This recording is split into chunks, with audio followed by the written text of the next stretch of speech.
미국 입장에서 이렇게 이제 강하게 압박을 하게 되지 않습니까? 그럼 미국 쪽으로 부가 몰리는 문제가 생겨요. 미국의 성장은 다시 탄탄하게 나타날 수가 있지 않습니까? 예. 상대국들은 그럼 어떻게 액션을 하냐면 관세 충격도 소화를 하고 자국 경제가 어려워지는 거를 커버하기 위해서는요. 자국 통화 가치를 조금이라도 낮춰가지고 수출을 늘려야 될 거예요. 그게 결국에는 환율 전쟁이 되는 거거든요. 조정이 언제 와도 이상할 것이 없던 레벨과 시점에 아주 큰 폭락에 가까운 그런 어떤 장을 맞았고 이게 또 묘하게 다른 데하고 같이 가니까 우리만의 문제가 아닌 것 같기도 하고 한데 네네. 약간 글로벌 이슈가 좀 있는 거 아니냐라는 생각은 좀 들어요. 연준의 정책에 대한 실망감, 단기 국채 금리는 확실히 올라왔어요.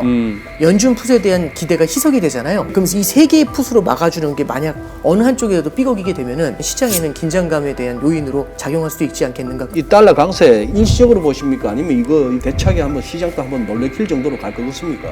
이게 달러 강세를 갖다가 어떻게든 억제해 보려고 하는 움직임이 나타나게 될 겁니다. 그러니까 관세 협상 우리 오 단장님께서는 어떻게 지금 보시고 지금 문제는 뭐라고 보십니까? 네, 뭐 제가 이제 뭐 한미 관세 협상만 갖고 이렇게 말씀드릴 수 있거나 그런 건 아닌 것 같고요. 네. 저는 이번에 이제 관세 협상을 좀 매크로 차원에서 보다 보니까요, 글로벌 차원에서 전체적으로 관세 협상이 보여주고 있는 공통점들 그런 걸 한번 좀 말씀드려보는 게 좋을 것 같습니다. 그러니까 그 공통점에는 뭐가 나오는 거냐면 미국이 이번에 협상을 통해서 얻고자 하는 것 이게 뭔지를 한번 우리가 네네. 약간은 일반화해가지고 한번 생각을 해볼 필요가 있는 것 같은데요. 일단 첫 번째는요. 일단 미국은요. 다른 국가들하고 관세 협상을 할 때 제일 많이 요구했던 게 상대 국가 시장의 개방을 요구를 하더라고요. 그렇죠. 그래서 보시면은 베트남한테도 그렇고 필리핀도 마찬가지였고 인도네시아도 해당이 됐습니다. 네. 그리고 이제 일본한테도 그렇고 유럽, 한국한테도 LNG를 사들이라든지 아니면 시장을 이제 농산물 시장을 개방하라든지 이런 이제 강한 압력을 좀 가했지 않습니까? 네. 그리고 이제 인도네시아한테도 참 독특한 게 뭐냐면 베트남이나 이런 국가들한테도 미국이 그들 국가에서 수입을 할 때는 18%, 19% 이렇게 관세를 때리지만 미국이 그 해당 국가에 수출을 할 때는 관세를 제로로 만들겠다. 그러니까요. 이런 식으로 해가지고 협상을 했죠. 그래서 첫 번째는 상대 시장의 개방이 첫 번째 포인트가 되는 것 같습니다. 예. 그래서 이 상대 시장의 개방은 결국에는 이제 뭘 얘기하는 거냐면은 미국이 무언가를 수출하려고 공장을 세우거나 제조업 같은 걸 양성을 해요. 근데 이걸 갖다가 이 공장을 만들더라도 결국에는 어디에 팔 거냐라는 그 질문에 답을 해야 되지 않습니까? 예. 예를 들어서 제가 요 앞에다가 식당 하나 차린다고 하면 저희 사거리에 식당 차립니다. 저 소장님 그러면 이제 소장님 물어보실 거 아니에요? 예. 거기 돌아다니는 사람 좀 있냐고 어허. 유동인구가 좀 있어요? 이렇게 물어보실 거잖아요. 그런 것처럼 미국의 제조업을 육성한다라고 할 때 네. 무언가 그럼 그렇게 만든 제조업 제품 어디다 팔 건데 미국에도 팔지만 다른 나라한테도 팔겠다라는 그런 의지를 보여주는 게 첫 번째는 시장의 개방이 되겠죠. 그렇죠. 그래서 저는 첫 번째는 제조업 육성을 위한 포석 중에 상대 시장의 개방이 여기 들어가지 않겠는가, 그걸 좀 하나 봤고요. 두 번째는 공통적으로 드러난 게 뭐냐면은 대미 투자를 늘려라라는 얘기를 하고 있습니다. 미국 투자를요. 네. 미국 투자를 늘리라고 하는데 대표적인 케이스가 이제 가장 떠들썩했던 게 일본이었죠. 5,500억 달러 투자해라라고 얘기했고요. 예. 한국 같은 경우는 3,500억 달러 얘기했고 유로존 같은 경우는 6천억 달러 투자를 얘기했습니다. 그래요? 근데 이제 물론 이 투자에 대해서 세부 내역이 나온 건 없지만 여기서 이제 얘기하고 있는 형태가 세 가지 정도인 것 같아요. 우리나라는 이제 조선업이라는 조금 다른 형태가 있지만 전체적으로 이 펀딩 자체에서 좀 보고 있는 거는 첫 번째는 미국에 직접 투자를 하는 금액이 얼마냐 이제 요걸 얘기하는 거고 일본이나 한국이나 유럽이랑 공통적으로 얘기하는 건 직접 투자하는 금액 크지 않다 이렇게 얘기를 하고 있어요. 직접 투자를 하게 되면은 어딘가 공장 같은 데 그 자금이 들어가게 되고 그걸 미국 내에서 이제 운용을 하게 되는 거죠.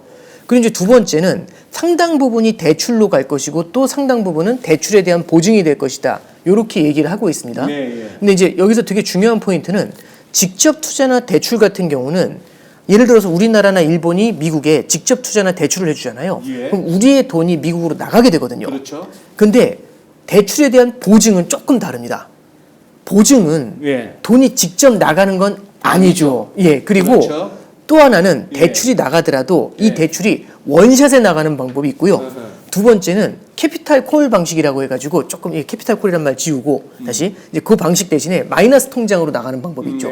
예를 들어서 3천억 달러 한도로 만들고 필요할 때마다 콜하면 그때마다 대출 쏴줘. 한도는 3천억 달러야. 이게 이제 마이너스 통장 방식이 되지 않습니까?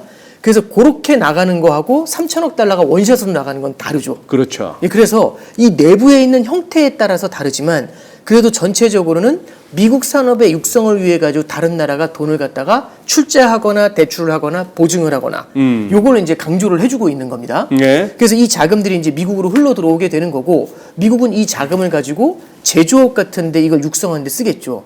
그러면 앞에 거랑 연결하면은 미국 내에 있는 제조업을 육성하기 위해서 해외에서 돈 투자를 받고 그렇게 해서 육성한 걸로 물건 만들면 그거를 상대 시장에다가 판매를 하는 거죠. 예, 그러니까 예. 결국에는 방점이 제조업의 강화의 방점이 찍히는 거고요.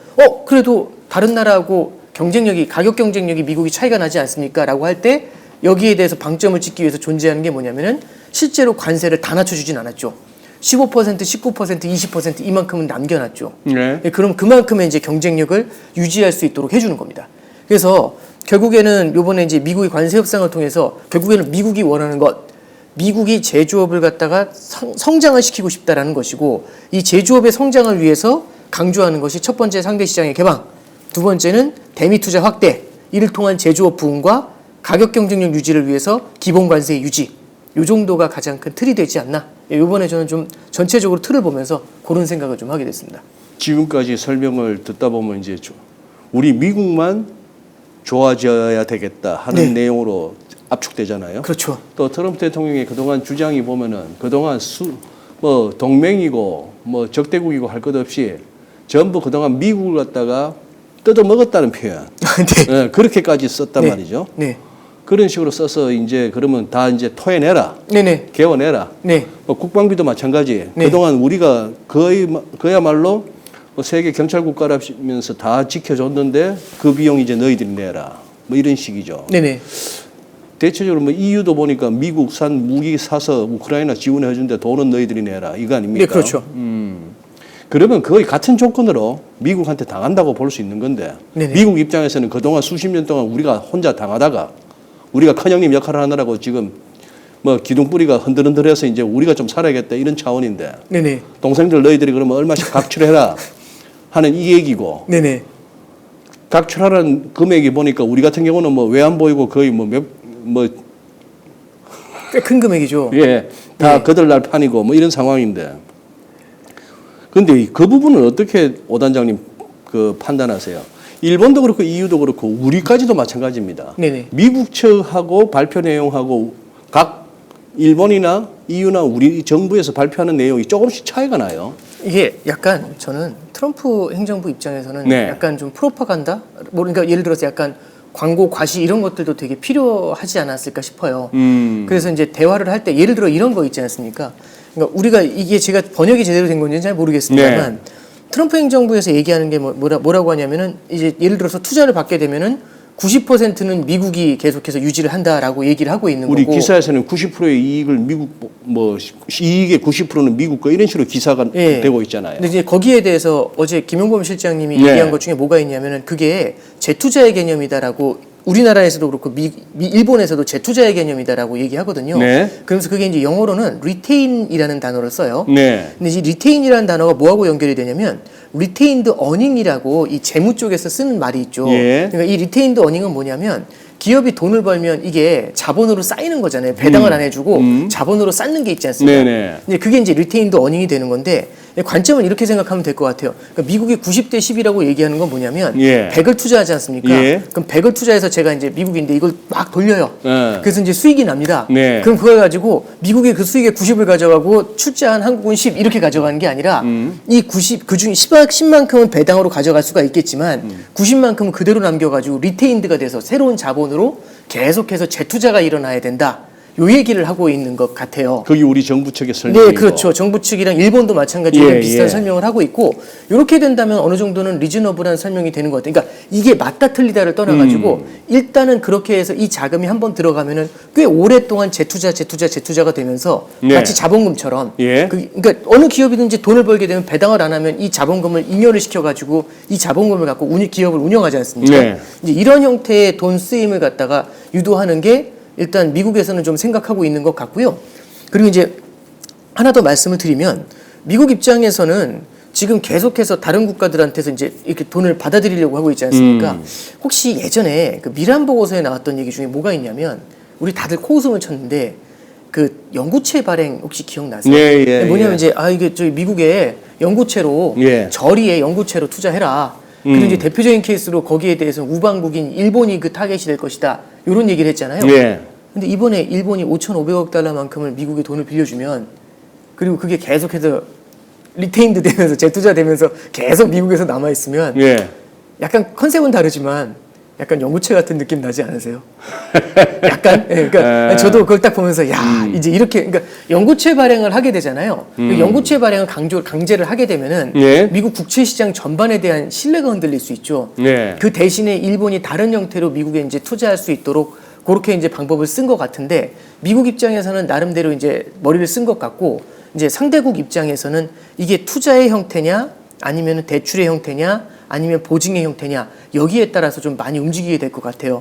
참고로 말씀드려서 보증이라든지 캐피탈콜 방식이 아니라 그러니까 마이너스 통장 방식이 아니라 네. 원샷의 자금이 나가야 되는 케이스라면 요거는 환율에 주는 영향도 상당히 클 수가 있습니다. 네, 그건 이제 미국으로 자금이 다 몰리는 문제가 생기잖아요. 그렇죠. 이러면은 생각하지 못한 달러 강세가 나타날 수도 있거든요. 네. 그래서 이제 미국 입장에서도 이걸 어떤 식으로 풀지는 지금 이게 어떤 문서로 조항화되어 있지가 않고요. 실제 언제 어떻게 할 것인지의 내용도 디테일이 안 나와 있어요. 그래요. 네, 그러면 이제 이것들이 이제 구체적인 내용들이 나왔을 때, 예. 요게 아마 제 생각에는 말씀하신 것처럼 미국이랑 일본, 미국이랑 한국, 미국이랑 EU 간에 하나의 악유 포인트가 되지 않을까. 그런 생각은 좀 듭니다. 아마 소장님 기억하실 거예요. 2019년도, 20년도에 미중 무역 전쟁했잖아요. 네. 그때 중국이랑 미국이랑 합의한 다음에 트럼프가 다 뒤집어 엎어가지고 다 처음부터 다시 하면서 관세 또 때리고 시작하고 몇 번 받지 않습니까? 네. 또 하나는 실제 합의를 했지만 2천억 달러만큼 중국이 미국 물건 사주기로 했는데 절반도 안 사고 끝났거든요. 그렇죠. 이번에는 합의의 이행을 굉장히 많이 강조를 하게 될 것 같고요. 그래서 이제 일본하고 합의했었을 때 나오는 얘기가 뭐냐면 분기 단위로 평가를 해가지고 이게 이행이 제대로 안 되면 그리고 그 평가자가 트럼프랍니다. 안 되면 다시 관세 25%로 복귀. 이제 이런 얘기를 하고 있죠. 네. 그래서 저는 이걸로 끝나는 게 아니라 계속해서 이행에 대한 강제가 들어가지 않겠는가 그런 생각은 좀 계속해서 좀 하고 있습니다.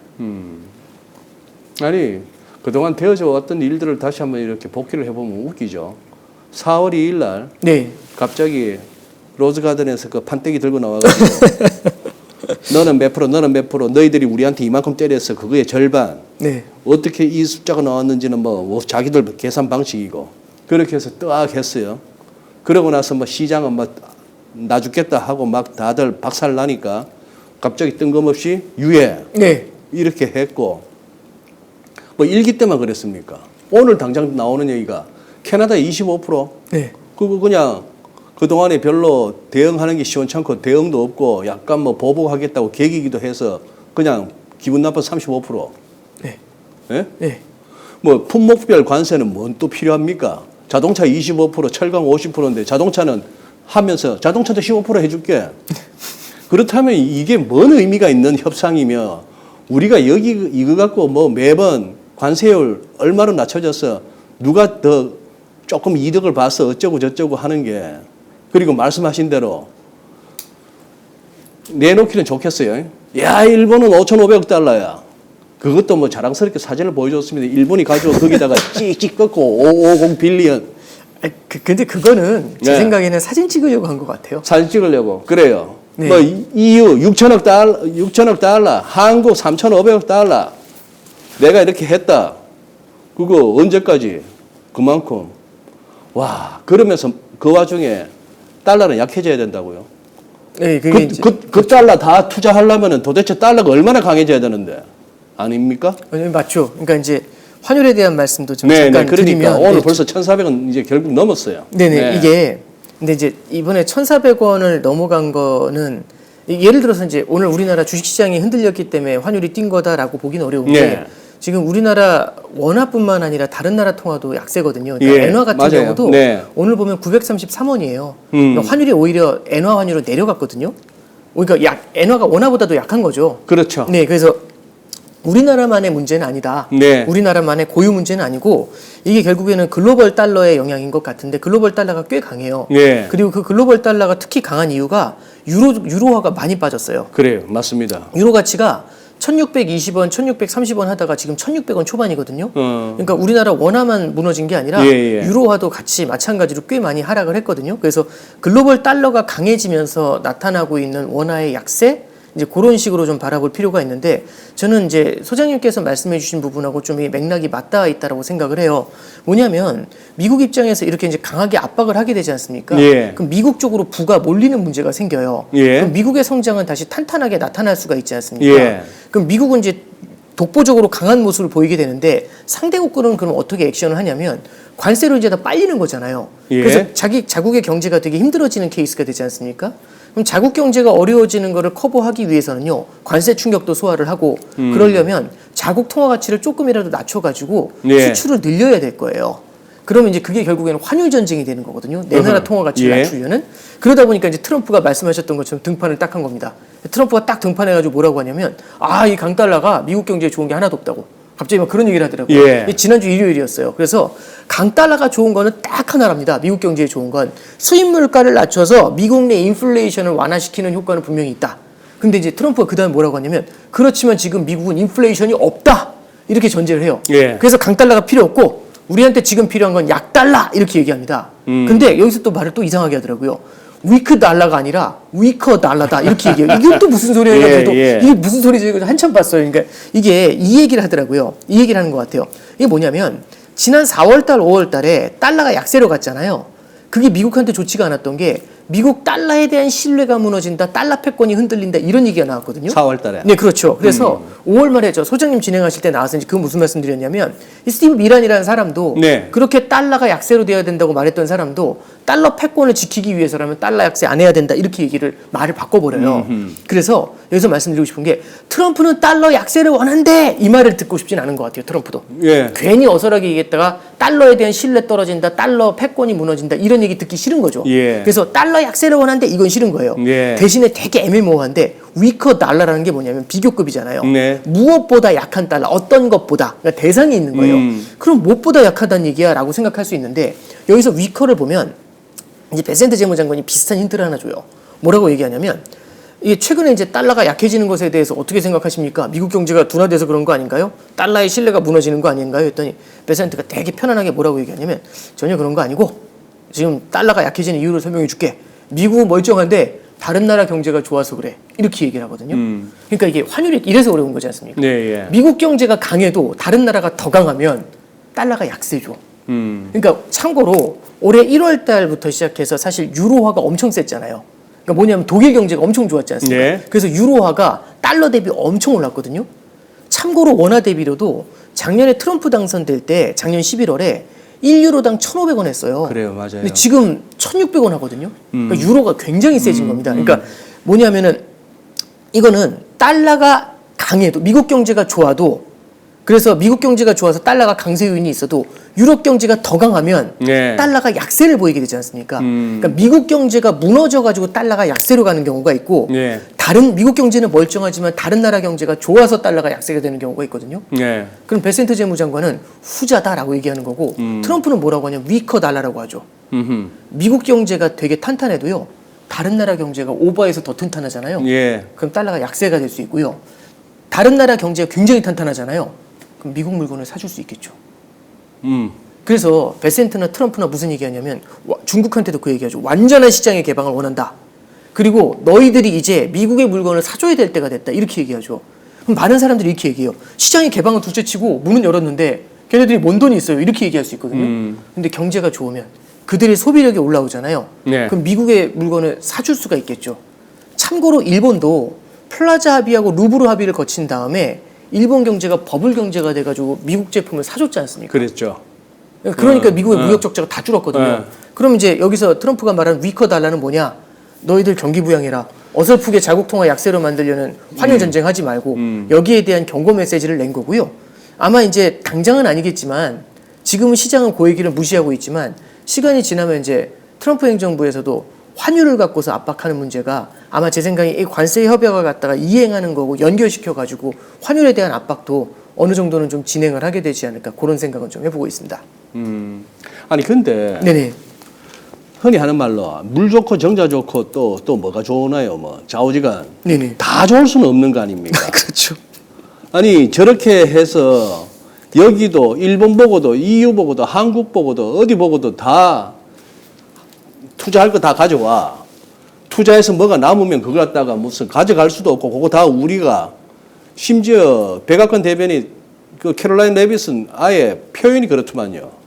그거는 그 이 투자로 인한 그거는 고투 아메리칸 가브먼, US 가브먼트로 간대요. 말을 그런 식으로까지 했단 말이죠. 그런 식이면은 도대체 달러는 전부 미국으로 가야 될 판인데 그래 놓고 나서 말만 그냥 약달러를 원한다 내지는 뭐 달러 강하면 안 된다 위클 달러 한다고 해서 달러가 약해지냐 말이죠. 당장 지금 며칠 사이에 지금 유로 약해졌죠. 엔도 150엔 넘었죠. 안 움직이던 위안도 꿈틀거리고 우리는 겨우 1,400원 넘었고. 네네. 자 이렇게 되면은 사실 우리 이게 우리가 익숙했던 트럼프 일기 때에 관세 두드려 맞은 나라의 통화가 약해지는 거 맞잖아요. 네, 네, 그렇죠. 기준금리를 보더라도 시장 금리를 보더라도 미국이 금리가 절대적으로 높잖아요. 네네네. 그럼 달러가 강한 게 맞잖아요. 네네, 그렇죠. 이걸 갖다가 어떻게 약달러로 뭐 또 멱살 잡고 달러 약세로 만들어 그러면 거의 뭐 그거 85년도 재판인데요. 네. 플라자 합의. 네, 이제 플라자 합의처럼 그렇게 이제 조항을 만들 수는 없겠지만 예. 상대 국가가 예. 결국에는 재정 적자를 늘리면서 이게 올해 초에 독일이 보여준 케이스거든요. 독일의 재정 능력을 갖다 확 풀어버리니까 어떤 예, 일이 벌어지면 예. 독일 금리가 확 튀었잖아요. 예. 그리고 유로존의 성장률이 제고가 될 거라는 생각 때문에 유로가 강해졌죠. 엄청 강해졌었죠. 그러니까 말씀드렸던 것처럼 해법을 찾는 방법식 자체가 예. 미국 쪽으로 다 모아가지고 미국은 좋아. 예. 근데 이 미국보다 더 강해져서 우리나라 물건까지 사줘. 굉장히 욕심이죠. 네. 사실 생각을 해보면. 예. 이건 이제 굉장히 무리수라고 생각을 하는데 그렇게까지 이제 위커 달러를 바란다는 게 이제 트럼프 행정부에서 말하고 있는, 그러니까 트럼프가 직접 얘기했었던 이제 가장 핵심적인 포인트가 되는 거고요. 그 다음에 이제 두 번째는 이 환율을 바라볼 때 얘들의 시각 자체가 저는 좀 독특한 것 같아요. 미국의 시각? 예, 미국의 시각이 네네. 좀 독특한 것 같은데 미국은 결국에는 달러의 패권은 유지하고 싶으면서도 무역 적자는 줄이고 싶잖아요. 달러의 패권을 유지하려면 달러가 강해져야 되고 무역 적자를 갖다가 해소하려면 달러가 약해져야 돼요. 이 두 가지 문제를 갖다가 동시에 풀어야 되는데 그걸 자기들이 풀고 싶은 게 아니라 니들이 알아서 해결해줘. 요렇게 얘기하면서 압박하고 있는 거거든요. 그럼 상대 국가가 굉장히 힘겨워질 수가 있는 겁니다. 그러니까 마치 모든 건 다 너네가 처음부터 잘못해온 거니까 다 해결해와 라는 이제 그런 형태의 틀인 거죠. 그래서 아마 이제 어렵다고 생각을 하시겠지만 결국에는 미국이 바라는 게 뭔지는 일단 나와 있는 거고요.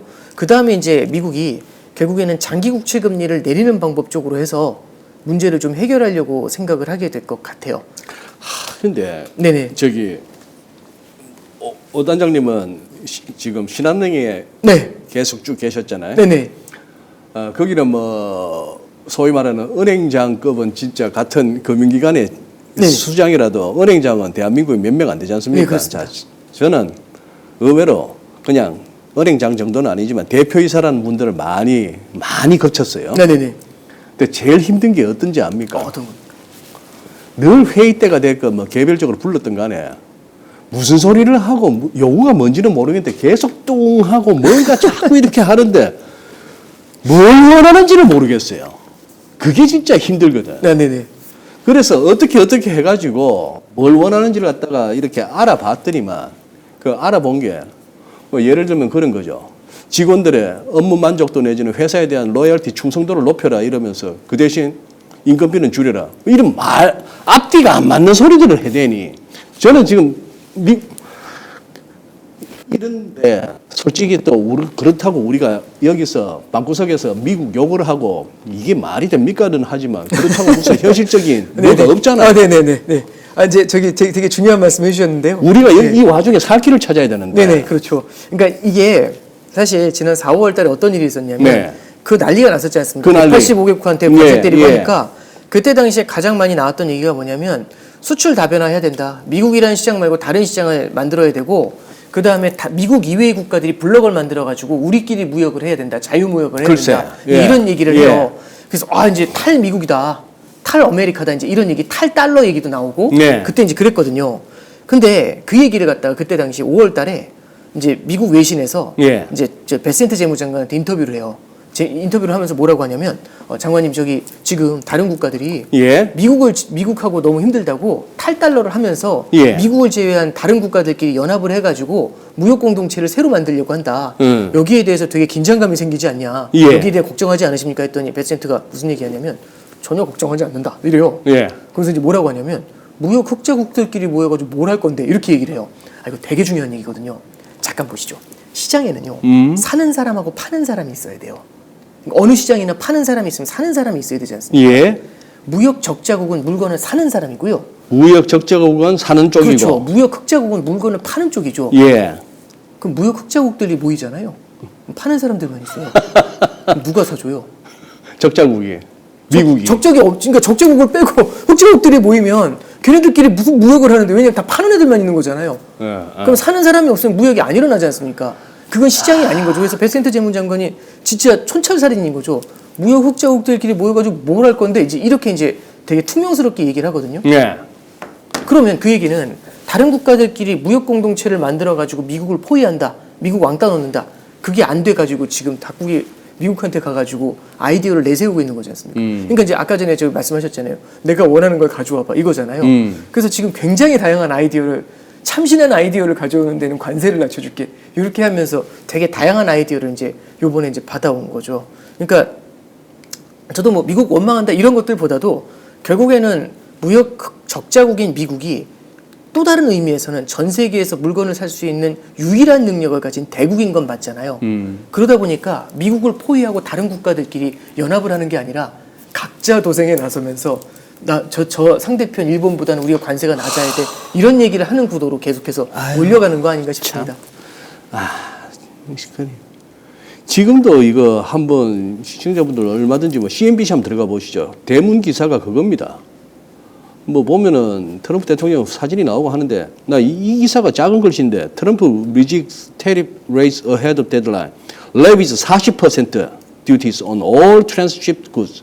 이 얘기 아니에요? 그러면 뭐 중국산이 뭐 베트남을 거치든 어디든 갔다가 와서 트랜스시프트 한 쪽은 무조건 40% 때리겠다. 택까지 하는 것들은 40% 때리겠다. 이 또 새로운 얘기네 이것도. 근데 이제 베트남한테 할 땐 베트남한테는 베트남의 물건은 20%고 환적해서 들어오는 건 40%. 이미 베트남에 선례가 있네. 예, 환적에 대해서는 아마 제 생각엔 국가별로 조사를 한 것 같아요. 국가별로. 그래서 인도네시아나 베트남처럼 환적의 리스크가 있는 케이스는 거기서 이제 태그를 갈아 끼는 거잖아요.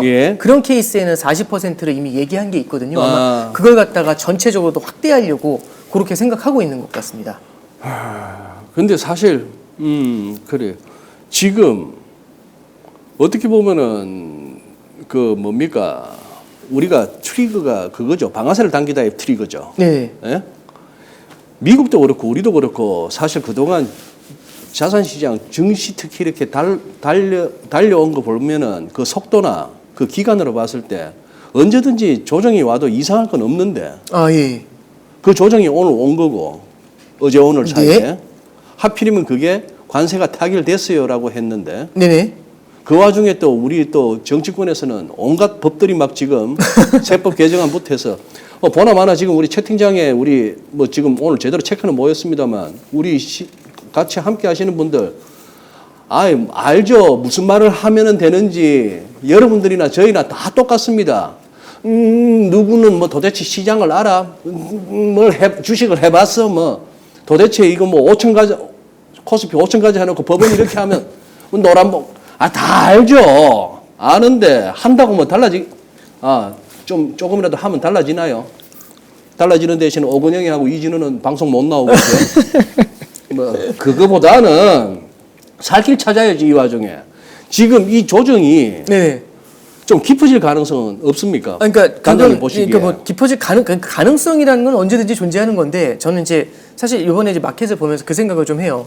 그러니까 저도 이제 많이 받는 질문 중에 뭐가 있냐면 아니 4월 달에는 관세 때린다고 하니까 그렇게 난리였는데 글쎄. 지금은 관세 때린다고 하는데 왜 맨날 전고점 계속 넘기지? 글쎄 왜 그랬냐 이게 이제 포인트인데 저는 이제 4가지 정도 이유를 봐요. 이게 그때하고 다른 게 있는데 첫 번째는요. 시장이 적응했다. 시장이 적응했다. 그렇죠. 그러니까 트럼프라는 사람에 대해서 시장이 적응한 거다. 일단 이제 저는 첫 번째로 그래서 탑하면서 조롱 그렇죠. 하다시피. 그리고 이제 두 번째는요.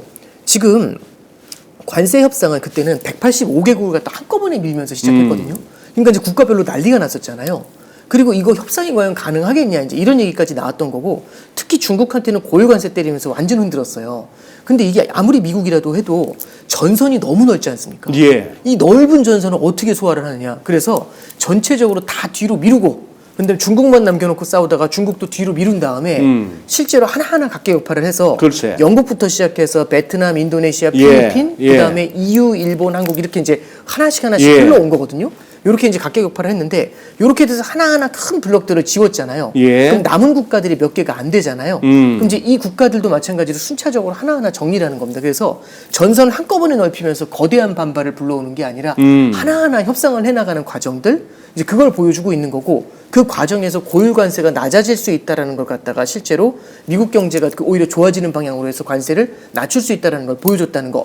이게 일단 두 번째고요. 그다음에 세 번째는 그때하고 다른 게 지금 안전장치를 많이 만들었어요. 이 베센트 재무장관이 무슨 얘기를 하냐면, 이 비슷한 얘기인데 저는 이 사람 얘기하는 거 잘 들어야 될 것 같아요. 왜냐하면 이 사람이 한 얘기 중에 포인트가 되게 많은데 요번에 한 얘기 중에 뭐가 있냐면, 이 스툴이라는 게 있잖아요. 산발이 의자.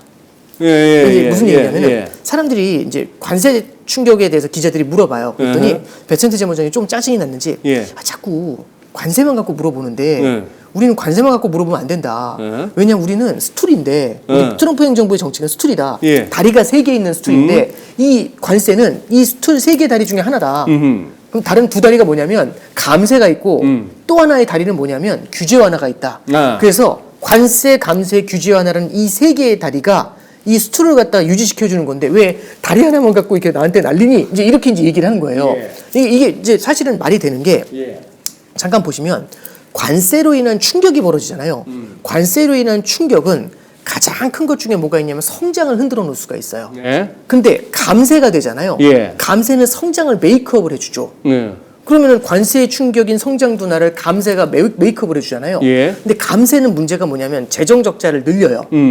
근데 관세는 관세 수입을 늘려서 재정 적자를 메이크업을 해줘. 그러니까 둘이 서로 상쇄가 돼요. 그리고 거기다 플러스로 규제 완화라는 놈이 들어오면은 관세 감세에서의 재무적인 부분이나 아니면 성장에 대한 부분은 규제 완화가 어느 정도는 커버를 해줄 수가 있어요. 그래서 잠깐 보시면 우리 이제 잠깐만 기억을 돌려볼게요. 그때 당시 이제 지난 4월달에 시장 흔들릴 때 핵심이 뭐냐면 시장에 사면초가라고 했어요. 왜냐하면 그 전까지만 해도 시장은 3개의 풋이 있었습니다. 첫 번째는 연준 풋이 있었어요. 안 좋아지면 연준이 들어온다. 이게 연준 풋이었는데 연준이 별로 금리를 낮춰줄 생각을 안 하는 거예요. 이런 거고, 두 번째는 뭐가 있냐면 트럼프 풋이 있어요. 그러면 그럼에도 불구하고 관세를 밀어붙이는 트럼프가 물러나는 걸 기대하는 거죠. 그래서 두 번째는 트럼프 풋이 있어요. 그 다음에 이제 마지막 세 번째로 재무부 풋이 있어요. 이 재무부 풋이 뭐냐면 바이든 행정부에서 미국 시장이 흔들릴 때 재정 적자를 늘리면서 시장을 방어해주거든요. 그래서 재무부 풋, 그 다음에 트럼프 풋, 그 다음에 파월 풋, 요 3가지 풋이 있어야 돼요. 근데 이 3개가 다 4월 달에는 없었던 거죠. 4월에는 없었다. 그렇죠. 근데 지금 잠깐 보시면 트럼프 풋이 있죠. 트럼프 풋이 타코예요. 조금 불가다 싶으면 좀 물러서는. 그렇죠. 조금 힘들면 근데 그때는요. 4월 달에 뭐라고 했냐면 저기 관세 때문에 지금 시장 무너지는 거 안 보이냐 했더니 캐롤라인 레빗이 대변인이 나와가지고 우리는 주식시장 숫자 안 본다고. 그리고 베센트 재무장이 뭐라고 하냐면 그 정도라면 경기 침체 얼마든지 감내할 수 있다. 이렇게 얘기를 해요. 그러니까 그때는 봐주는 거 없다. 그냥 민다 이랬거든요. 근데 지금 타코잖아요. 그러면 그 얘기는 트럼프 풋이죠. 말은 그렇게 해서 센 척 했지만 다 보고 있었더만. 예, 그 자체가 트럼프 풋이에요. 그리고 두 번째는 재무부 풋이 나왔죠. 재무부 풋이 뭐냐면 OBBBA죠. 그게 이제 감세잖아요. 재무부 풋이 나와 있는 거예요. 그 다음에 뭐가 있냐면 시장에서 연준 풋이 있는데 딱 지난주만 해도 9월, 12월 금리 인하 이거 사실 기대 되게 많이 했잖아요. 시장이. 컨센서스였지 않습니까? 그러면 연준 풋 있죠. 그 다음에 트럼프 풋 있죠. 재무부 풋 있죠. 이 3개의 풋이 4월 달하고는 달리 다 있는 거예요. 그럼 시장이 결국에는 떨어지더라도 밑에서 받쳐줄 게 있다라고 생각하면 두려움이 없는 거거든요. 왜냐면 보험을 가입하고 왔으니까. 그럼 보험이 든든하게 뒷배가 있으니까 그냥 밀어붙일 수 있었던 거죠. 그래서 지난 4월 달하고 지금의 모습은 좀 달라요. 근데 여기서 이제 하나 보실 수 있는 거는 첫 번째는 지금은 트럼프 풋은요. 일단 8월 7일인가요? 이제 발효가 되고 난 다음에 그리고 이제 관세가 적용이 됐지 않습니까? 그럼 여기서는 트럼프 풋이 생각처럼 강하게 나오진 않을 것 같아요. 왜냐하면 남은 국가가 몇 개가 안 되잖아요. 그러면 요 국가가 내 말을 안 듣더라도 미국이 받는 충격이 그 많은 국가한테 받는 것보다 적죠. 그래서 뒤에 남으면 힘들어요. 왜냐하면 다른 국가들이 한꺼번에 다 안 돼 있으면 이거 막 흔들 때는 미국도 피곤하거든요. 적이 많으니까. 근데 지금 협상이 많이 끝났지 않습니까? 네. 그럼 안 끝난 국가들을 흔들기에는 그래도 좀 낫죠. 그래서 트럼프 푸시라는 게 더 이상 이제 관세 협의하기 막 하면서 미뤄진다 이런 게 중국을 제외하면 그렇게 많지는 않은 것 같아요. 네. 그리고 이제 두 번째는 연준 푸시 있잖아요. 예. 근데 이제 뒤에도 말씀드리겠지만 이번 FOMC를 바라보면 무슨 생각이 드냐면 연준품 만만치 않겠네? 이제 이 느낌을 확 줬거든요. 그 파월 회장이 그 느낌을 준 게 지난 목요일인가요? 수요일인가요? 그날이었고 목요일 아침이었고 그날 마이크로소프트하고 메타하고 기록적인 실적 발표하지 않았잖아요. 네. 그럼 시장 흔들렸었어요. 그날부터 이미. 그래서 저는 약간 지금 시장이 흔들리고 달러가 뛰는 이유 중에 뭐 우리나라만의 문제가 아니라 이거는 약간 글로벌 이슈가 좀 있는 거 아니냐라는 생각은 좀 들어요. 그래요. 그래서 이게 달러 강세가 예. 사실은 미국의 어떤 연준의 정책에 대한 실망감, 단기 국채 금리는 확실히 올라왔어요. 그래서 그 실망감도 어느 정도 들어있고 연준 풋에 대한 기대가 희석이 되잖아요. 예. 그러면서 이 세 개의 풋으로 막아주는 게 만약 어느 한쪽이라도 삐걱이게 되면은 그런 것들은 시장에는 긴장감에 대한 요인으로 작용할 수도 있지 않겠는가. 그래서 우리가 요걸 조금 더 지켜봐야 될 것 같습니다. 우리 국내적인 요인 가뜩이나 조정이 언제 와도 이상할 것이 없던 레벨과 시점에 아주 큰 폭락에 가까운 그런 어떤 장을 맞았고 이게 또 묘하게 다른 데하고 같이 가니까 네네. 우리만의 문제가 아닌 것 같기도 하고 한데 네네. 그러면 우리 내부적인 문제는 저희가 2부에서 다룰게요. 네네. 그리고 우리 오 단장님한테는 아무래도 이 와중에 이번 이 조정이 이렇게 시장에서 늘 있을 법한 조정인지 아니면 이거 한동안 적어도 한 1, 2년 갈 수 있는 그 조정이 되면서 최근에 봤던 고점을 또 회복하는데 또 이것도 세월을 또 낚아야 되나 싶은 그 판단을 하기 위한 겁니다. 혹시나 네. 리스크 요인을 갖다가 한번 살펴보는 거예요, 바깥에. 네네. 저기는요. 뭐 FMC에 자꾸 묻힙니다만 그날 그것도 있었잖아요. 미국의 재무부 분기 발표, 예, 분기 있었습니다. 펀딩 얘기. 네네. 그 이전에 이미 3분기에 한뭐 1조 달러 이상 찍어내야 된다면서요. 예, 그렇습니다. 괜찮아요, 그거? 그러니까 소화될까요? 예, 이제 그거 하고 그다음에 이제 채권 만기 돌아오는 것들이 있어요. 네. 그러니까 이제 소화되는 거는 소화를 시키려고 하겠죠. 그러니까 장기채 발행을 줄이면서 단기채 발행을 늘리려고 할 텐데 지금까지 예. 얼추 우리가 인포맥스 라이브만 매일 저녁 보시는 우리 시청자분만 하더라도 그래 그러려고 스테이블 코인도 서두르는 거 아니야까지는 다 이제 어느 정도 네네. 잡히셨어요. 네네. 근데 그 규모가 오 단장님 보시기에 뭐 소화될 만한 이게 그러니까 결국에는 이게 국채 발행이라는 게 2분기에 국채를 많이 발행을 못했어요. 생각보다 애초 계획보다 많이 예, 못했더라고. 못했죠. 네. 왜 그랬냐면은 이게 부채에 상한이 걸려 있어가지고 OBBBA에는 예. 이제 그 부채 상한을 5조 달러를 예. 늘리는 게 있었거든요. 예. 그래서 원래 미국이 갖고 있었던 TGA 계좌라고 쌈짓돈 계좌가 있어요. 그 재무부에 거기 있는 돈을 잡아다 썼거든요. 네. 그래서 이제 그 돈을 쓴 것만큼을 갖다 다시 이제 메이크업을 시켜야 돼요. 그래서 이제 국채 발행을 좀 늘려야 되는데 요거는 장기 국채들보다는 2년에서 10년 사이에 있는 국채들을 발행을 해가지고 어느 정도는 좀 메우려고 할 것 같아요. 근데 예. 이제 여기서 이제 하나 볼 수 있는 게 뭐냐면은 결국에는 장기 국채 금리가 이렇게 되면 뛰는 거 아니냐. 단기적으로는 뛸 수 있는 요인이 되는 건 맞아요. 왜냐하면 공급 자체가 늘어야 되니까 이제 어쩔 수 없는 건데 지금 이제 말씀해 주셨던 것처럼 스테이블 코인도 말씀을 해 주셨잖아요. 네네. 이 스테이블 코인도 그렇고 연준의 금리 인하도 그렇고요. 요거는 단기 금리를 낮추는 요인은 될 수 있어요. 예. 스테이블 코인도 요번에 나온 건 이제 지니어스 법안을 보면은 93일 언더에 있는 국채를 매핑을 해가지고 발행을 하게 되거든요. 그럼 스테이블 코인을 발행을 해도 93일 언더에 있는 국채만 쓰는 수요가 생기는 거면 네. 결국에는 우리가 얘기하는 베센트 재무장관이나 트럼프가 얘기하는 10년짜리 국채 금리를 잡아내린다? 이게 93이라고 10년하고 너무 갭이 크잖아요. 예. 그럼 이거는 영향을 못 주겠네? 이제 이런 생각이 들 수밖에 없어요. 근데 이게 약간 뭐하고 되게 비슷하냐면 어떻게든지 이 93일 쪽으로 이 10년짜리를 밀어내야 되거든요. 그러면 이제 이런 거죠. 스테이블 코인을 발행을 해가지고 스테이블 코인을 발행해서 단기 국채에 대한 수요를 늘려요. 네. 그리고 미국도 연준도 기준금리를 낮춰가지고 단기 금리를 갖다가 낮추는 요인을 만들어줘요. 네. 그러면 이 단기 국채 쪽에서는 수요가 왕성해져요. 예. 그럼 단기 국채 금리가 내려가는 요인이 되겠죠. 그러니까 단기 국채 쪽에는 공급보다 수요가 많은 거예요. 아니면은 네. 단기 쪽에서의 단기 금리가 단기 시장 수익률이 국채 수익률이 올라갈 수 있는 걸 좀 못 올라가게 그렇죠. 틀어막는 네, 그런 역할도 그 하는 거죠. 역할을 할 수 있는 거죠. 네, 충분히 그럴 수 있죠. 근데 이게 연준의 기준금리 인하 같은 건 생각보다 파괴력이 세거든요. 이 생각보다 파괴력이 세거든요. 그러면 이쪽에 단기 국채에 대한 수요가 많잖아요. 네. 그럼 어떻게 해야 되냐면 이 장기 국채 있죠. 예. 여기에 들어올 공급을 이 단기 국채 쪽으로 밀어낼 수 있어요. 그래서 이제 무슨 얘기를 하고 있는 거냐면 원래는 장기 국채를 발행해 줘야 되거든요. 네. 그러니까 그냥 러프하게 말씀드리면 우리가 국채 발행을 할 때는 장기채 80에 단기채 20을 발행해야 돼요. 그래서 8대 2 정도로 장기하고 단기를 발행해 줘야 되는데 네. 지금 단기 쪽은 수요가 많잖아요. 예. 장기 쪽은 수요가 줄어들 것 같고 그런데 그럼 이제 이렇게 이러면 어떻게 하냐면 요번에만 3대 7 이렇게 할 수 있거든요. 그럼 3대 7로 발행을 하면 장기 국채 공급은 줄면서 단기 국채 공급이 늘잖아요. 예. 근데 이쪽은 수요가 풍부해요. 예. 그러니까 이 얘기는 뭐냐면은 이쪽에 있는 공급을 갖다 10년의 공급을 계속해서 앞쪽으로 단기 쪽으로 계속 밀어내는 거죠. 네. 그래서 이번에 재무부에서도 결국에는 조금 더 시간을 두고 봤었을 때 장기채 발행보다는 단기채 발행을 늘리겠다 이렇게 얘기를 해요. 그러면서 얘기를 한 이제 트럼프는 뭐라고까지 얘기하냐면 이 사람은 저는 처음 봤어요. 이제 이렇게 속내를 그냥 드러내더라고요. 뭐라고 하냐면 파월이 해임될 때까지 파월이 바뀔 때까지는 단기채 발행을 늘려야겠다. 장기채 발행 안 하고. 그러니까 이게 대단한 사람이죠. 예. 그러니까 이제 예.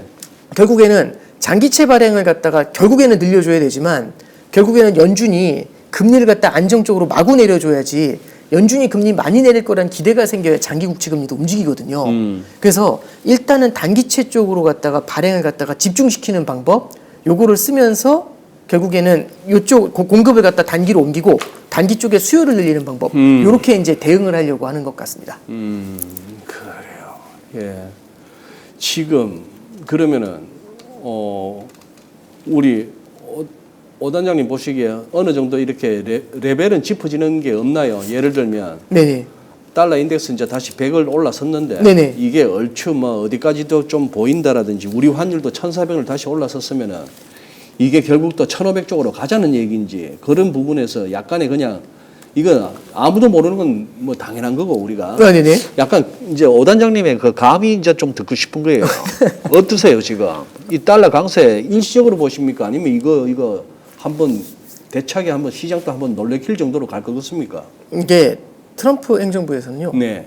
이 달러가 이렇게 또 그러니까 달러 약세도 싫지만 달러 강세도 싫을 거예요. 그렇겠죠. 예, 그러면 네. 이제 달러 강세를 갖다가 어떻게든 억제해 보려고 하는 움직임이 나타나게 될 겁니다. 그러니까 잠깐 올해 달러 흐름을 한번 잠깐 보시면 네네네. 작년 11, 12, 1월 달에는요. 달러가 초강세였어요. 그래서 뭐라고 했냐면 미국 예외주의라는 말을 썼고 그때는 맞아요. 그렇죠. 그때는 맞아. 뭐 미국 주식도 막 잘 가고. 예, 그렇죠. 예. 그리고 트럼프 트레이딩이라는 말까지 나왔었어요. 맞아요. 네. 근데 잠깐 그때를 돌아보면은 네. 미국 주식 시장은 그렇게 좋았는데 다른 나라는 좀 힘들었거든요. 그랬어요. 그런데 2, 3, 4월을 거치면서 어떤 일이 일어나냐면 유럽이 자국의 경기 부양을 독일을 중심으로 해서 강하게 했거든요. 예. 그러면서 유로화가 강세를 보입니다. 네. 그러면서 거기에 맞춰가지고 유로화하고 엔화라든지 금 같은 것의 가격이 탁 튀기 시작을 해요. 그리고 이제 그 중심에 뭐가 있냐면 185개국한테 관세를 때린 미국에 대한 응징이죠.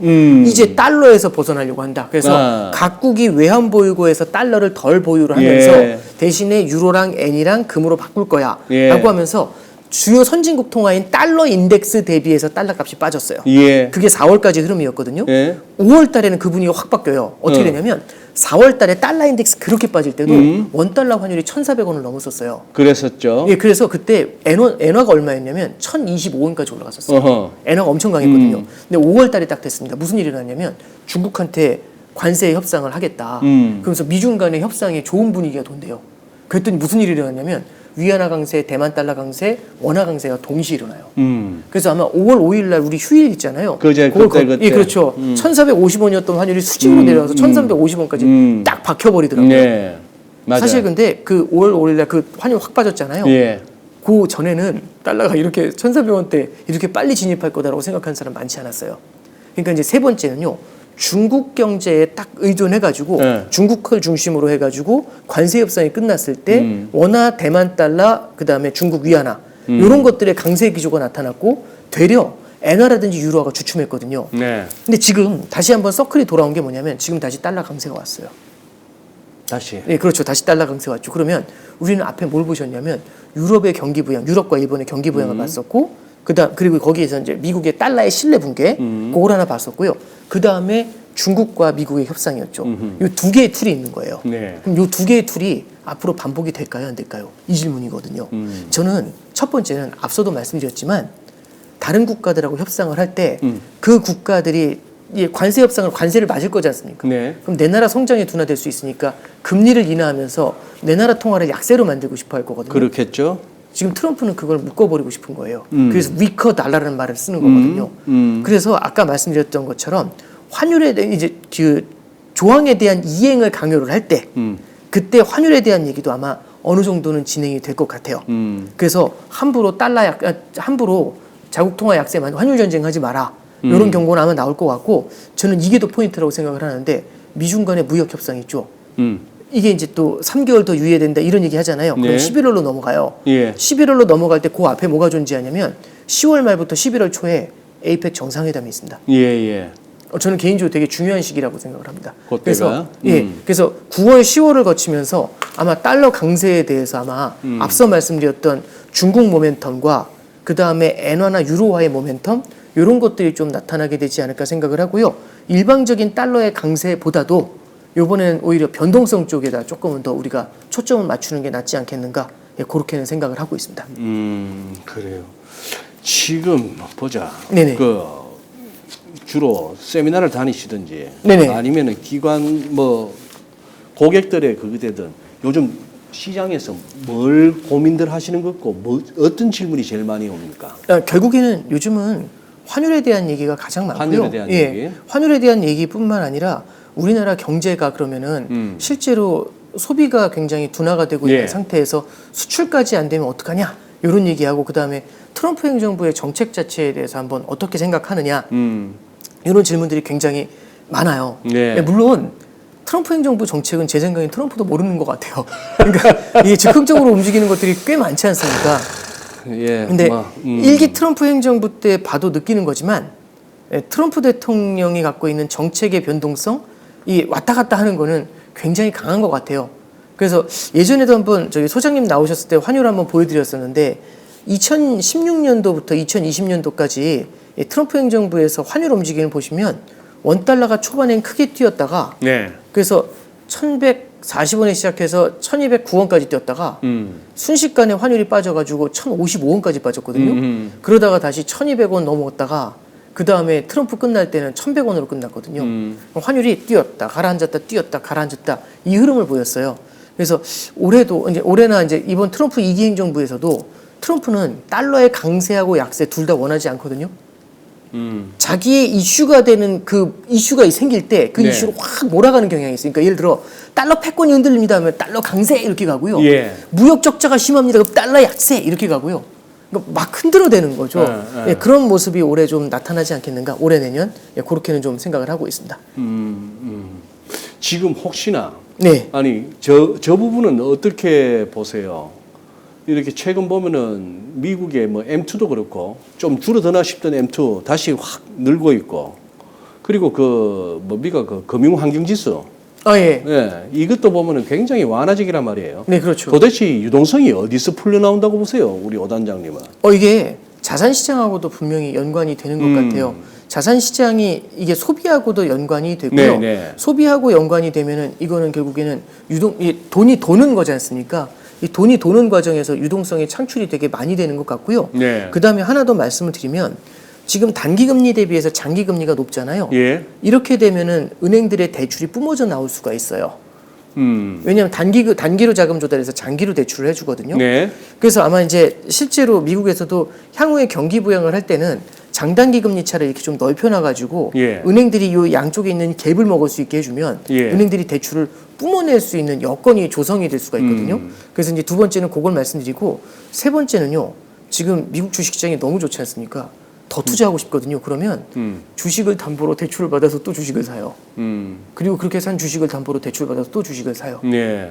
그리고 그렇게 산 주식을 담보로 받아서 예, 그렇게 가는 거죠. 이런 것들이 계속해서 유동성을 갖다가 확대 재생산할 수 있는 그런 모멘텀을 이제 만드는 그런 요인이 되지 않는가 그렇게 생각을 하고 있습니다. 그게 한계에 다다를 시점은 아직은 좀 더 가야 된다? 그러니까 저는 그 시점을 얘기하긴 그렇지만 저는 생각을 하고 있는 게 앞서도 이제 말씀드렸잖아요. 지금 풋이 되게 존재하는데 트럼프 풋, 연준 풋, 그 다음에 재무부. 재무 풋 이런 풋들이 있지 않습니까? 예. 이 풋들에 대한 기대가 줄어들잖아요. 그러니까 뒷배가 든든하면요 얼마든지 달려갑니다. 두려움이 없는 거죠. 그런데 뒷배가 사라진다는 게 무서운 거잖아요. 그래서 지금 저는 한 가지 좀 주목하고 있는 게 이번에 FOMC를 바라보면은 파월 의장이 결국에는 트럼프한테 흔들려가지고 금리를 인하할 거야. 이제 이런 생각들이 되게 강했지 않습니까? 네. 근데 지금 봐서는 현재까지 버전으로는 파월 의장의 기준금리 인하하기가 만만치는 않아 보여요. 뭐 지표 흐름도 그래요. 네네. 사실. 네. 이번에 이제 파월 의장이 FOMC에서 얘기했던 것의 핵심은 뭐냐면 실제 관세를 부과한 다음에 그 관세의 영향을 보면서 금리 인하를 할 거야 이 얘기를 하거든요. 그러면 이제 관세가 이제 유효화돼 가지고 만약 관세가 영향을 준다면 실제 8월이나 9월 정도 영향을 줄 거지 않습니까? 그렇겠죠. 빨라도. 예. 그럼 8월에 소비자 물가 지수가 9월 중순에 나올 거예요. 그 직후가 FOMC인데 그거 하나를 보고 연준이 금리를 판단할 수 있겠는가? 그러니까 얼마든지 안 할 명분은 충분하거든요. 그래요. 예. 근데 이제 그 명분을 뒤집으면서까지 금리 인하를 하려면 성장이 둔화된다라는 뚜렷한 시그널이 나타나줘야 돼요. 예. 근데 그러기에는 이 시간이 너무 짧아 보이잖아요. 그러면 여기서 이제 우리가 좀 하나 생각을 할 수 있는 게 뭐냐면 연준이 기준금리를 여태까지 인하하는 조건들을 보면은요. 작년에 금리 인하했잖아요. 네. 작년에 9월에 금리 인하했거든요. 작년 9월에 금리 인하할 때 전제 조건이 뭐가 있었냐면 혹시 샤메 법칙이라는 얘기 기억나세요? 미국 경제가 샤메 갑자기 법칙. 예, 샤메 예, 법칙 그렇죠. 그랬죠. 미국 예. 경제가 갑자기 둔화된다 해서 8월 5일 날 엔켈이 청산된다고 해서 난리가 한번 났었죠. 그랬었죠. 그게 작년 네. 8월 5일입니다. 예. 그거 보면서 성장의 둔화를 읽었잖아요.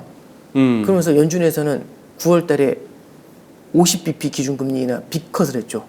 예, 그게 24년 9월의 추억이고요. 그리고 그 전에 기준금리 인하가 언제 있었냐면 2019년도에 있었어요. 2019년도 9월에도 기준금리를 인하했거든요. 근데 그때는 뭐가 있었냐면 2019년도 8월에 미중 간의 관세 전쟁이 너무 심해져서 미국이 중국을 환율 조작국으로 규정을 해서 때렸어요. 네. 그랬더니 그날 나스닥이 하루에 3%가 빠졌거든요. 그래요. 예, 그래서 이 관세 전쟁의 충격을 무언가 협상해서 해결하는 게 아니라 연준 너네가 돈 풀어 이렇게 얘기를 하면서 그해 9월 달에 금리를 인하했던 기억이 있어요. 그래서 19년도 9월의 기억이 있는 거고 그 다음에 금리 인하가 2007년 9월에 있었거든요. 네. 2007년 9월에 금리 인하를 한 이유는 2007년도 7월과 8월에 서브프라임 모기지 사태 2가 있었어요. 그때 베어스턴스하고 몇 개 헤지펀드가 동결이 되면서 그때 문제가 생겼던 적이 있거든요. 그러니까 기준금리 인하를 바라볼 때 그 전제 조건 중에 뭐가 있냐면 성장이 둔화된다라는 두려움이 존재해야 되고요. 네. 이 성장이 둔화된다라는 두려움 앞에는요. 그게 실제로 우리가 바로 눈앞에서 바라보기에는 금융시장이 흔들리는 모습들 예, 그런 것들이 영향을 주곤 해요. 그래요. 그래서 이제 연준이 예, 관세의 영향을 뒤집어 엎으면서까지 기준금리 인하에 빠른 기준금리 인하 시장이 원하는 것처럼 그렇게 돌입을 하려면 어느 정도는 금융시장의 스트레스를 받아주는 모습들 이런 게 좀 필요하지. 막 뉴욕 증시가 매일매일 네, 에브리데이 네, 연고점 네, 갱신하고 네. 있을 때 연준이 오케이. 기준금리 인하를 한다. 근데 시장은 연준이 기준금리 인하할 줄 알고 연고점 갱신하는데 연준은 그 연고점 갱신하는 시장을 보면서 기준금리 인하를 안 하거든요. 그럼 이 역설적인 상황이 펼쳐질 수 있는 거죠. 그래서 저는 좀 이렇게 뭐 언제 그렇게 된다는 알겠습니다. 것보다도 그러면은 예, 이렇게 모멘텀을 봐야겠죠. 아까 말씀하신 세 가지 풋 중에 연준의 풋은 크게 기대할 것 없다. 그러나 예. 트럼프 풋과 재무 풋은 있을 수가 있다. 계속 뭐 나름대로 시장이 기댈 만한 언덕이다. 네, 이제 여기서 이제 한 가지 이제 말씀드릴 수 있는 거는 저는 오히려 연준의 풋도 그렇고 이 트럼프 풋도 그렇고 재무 풋도 그렇고 공통적으로 투영되는 게 하나 있어요. 뭐죠? 인플레이션입니다. 인플레이션. 예, 그러니까 이제 무슨 말씀드리고 싶냐면 예를 들어 이런 거예요. 감세 세게 해줄게. 근데 그게 인플레이션을 자극하거나 미국의 국가 부채를 갖다가 이슈를 만들어 버리잖아요. 네. 그러면은 이거는 굉장히 힘든 케이스가 될 수가 있어요. 네. 그래서 연준이 얘기하고 있는 인플레이션이 되게 좀 되게 진중하게 시리어스하게 바라보고 있잖아요. 예. 근데 지금 베센트 재무장관도 그렇고 트럼프도 그렇고 인플레이션에 대해서는 연준하고 시각이 많이 달라요. 그래요. 그래서 이번에 이제 베센트 재무장관이 무슨 얘기까지 하냐면 연준이 인플레이션을 바라보는 시각은 너무 틀렸다. 이렇게 딱 이틀 전 버전인데 뭐라고 얘기하냐면 요번에 저기 물가가 PCE 물가가 올라왔거든요. 네. 소비자 물가지수 올라왔고 네. 그거 보면서 한 0.1, 0.2 정도 소비자 물가지수 올라왔는데 그거 보면서 연준이 쫄았다. 근데 나는 이해가 안 된다. 그게 관세 영향이라고 한다는 것 자체가. 왜냐하면 달러를 봐라. 작년보다 달러가 10%가 빠졌다. 그럼 그게 수입 물가를 올리지 않았겠냐. 그러면 물가가 0.1, 0.2 올라왔다며 그거 달러의 영향이 아니라고 할 수 있냐. 이렇게 물어보는 거지. 관세 영향이 아니라 달러 약세 영향일 수도 있는데 왜 쫄아가지고 갑자기 관세 영향 얘기하면서 금리 인하 안 하냐 이 얘기죠. 그래서 베센트 재무장관은 오죽하면 그 얘기까지 해요. 지금 미국 경제는 90년대를 닮아 있대요. 90년대는 어땠냐면 IT 혁명이 있었죠. 생산성 혁명이 일어나요. 생산성 혁명이 일어나면 성장이 나오는데 물가가 안정이 됩니다. 성장이 나오는데 물가가 안정이 되잖아요. 그러면은 금리를 낮춰줄 수가 있죠. 오히려 경기 부양을 위해서 경기가 좋은데도 불구하고. 그래서 앞으로 미국 경제가 그런 그림, 인플레이션이 사라진 세상에서 강력한 성장을 이어갈 수 있을 거라고 자기는 확신한다. 그리고 그 중심에는 그때 당시 IT 혁명이었지만 지금은 AI 혁명이 존재한다. 이런 얘기를 하거든요. 그래요. 예. 그러면 동의하신다? 저는 그걸 동의한다는 게 아니라 그게 연준하고 그다음에 베센트나 트럼프가 갖고 있는 차이점이에요. 근데 만약에 여기서 인플레이션이 올라오잖아요. 그러면은 이 트럼프하고 베센트 쪽이 갖고 있는 생각 자체, 인플레이션에 대해서 없다고 생각하는 그 제 생각 생각에 한 자체가 9월쯤 가면은 예. 관세 효과로 인한 인플레이션이 있네 없네가 9월쯤 가면 이제 나타나지 않겠습니까? 네, 그래서 저도 생각하고 있는 게 그 시점 즈음에 인플레이션을 보면서 우리가 좀 평가를 해야 되지 않겠는가.